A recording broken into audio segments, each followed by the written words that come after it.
तर संजय राऊत असं म्हटले की भाजपासोबत चोरी केलेला कोणताही पक्ष कालांतराने कितीही मर्द असला तरी सरपटणारा प्राणी होतो. संजय राऊतने जे काही वक्तव्य केलेलं आहे, मला वाटतं त्यांचा असलेला अनुभव त्यांनी कथन केलेला आहे. म्हणून आता उबाटा हे सरपटणारा प्राणी झाले की काय, अशी स्वतःवर शंका त्यांनी व्यक्त केलेली. या देशामध्ये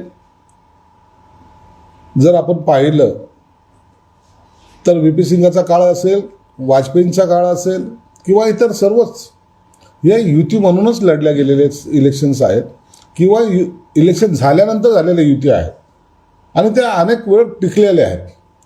परंतु महत्त्वाकांक्षा जर वाढली तर मात्र यामध्ये दुफळी माजते. निश्चित त्याचा परिणाम युतीवर होत असतो. 2019ला जी निवडणूक लढवली ती युती म्हणून आम्ही लढवली होती, परंतु महत्त्वाकांक्षा वाढली.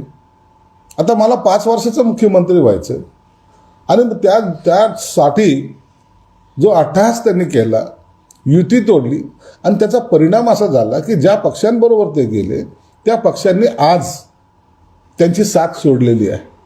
विधानसभेमध्ये त्याला सपाटून मार खावा लागला आणि त्यांची अवस्था ना युतीमध्ये राहिले ना महाविकास आघाडीमध्ये राहिले.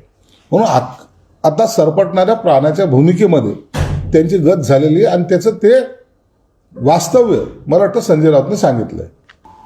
तर संजय राऊत असं म्हटले की भाजपासोबत चोरी केलेला कोणताही पक्ष कालांतराने कितीही मर्द असला तरी सरपटणारा प्राणी होतो. संजय राऊतने जे काही वक्तव्य केलेलं आहे, मला वाटतं त्यांचा असलेला अनुभव त्यांनी कथन केलेला आहे. म्हणून आता उबाटा हे सरपटणारा प्राणी झाले की काय, अशी स्वतःवर शंका त्यांनी व्यक्त केलेली. या देशामध्ये जर आपण पाहिलं तर व्ही.पी. सिंगचा काळ असेल, वाजपेयींचा काळ असेल किंवा इतर सर्वच या युती म्हणूनच लढल्या गेलेले इलेक्शन्स आहेत किंवा इलेक्शन झाल्यानंतर झालेल्या युती आहेत आणि त्या अनेक वेळ टिकलेल्या आहेत. परंतु महत्त्वाकांक्षा जर वाढली तर मात्र यामध्ये दुफळी माजते. निश्चित त्याचा परिणाम युतीवर होत असतो. 2019ला जी निवडणूक लढवली ती युती म्हणून आम्ही लढवली होती, परंतु महत्त्वाकांक्षा वाढली.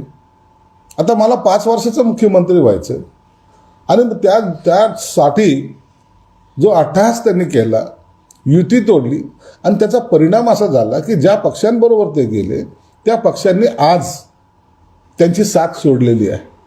विधानसभेमध्ये त्याला सपाटून मार खावा लागला आणि त्यांची अवस्था ना युतीमध्ये राहिले ना महाविकास आघाडीमध्ये राहिले.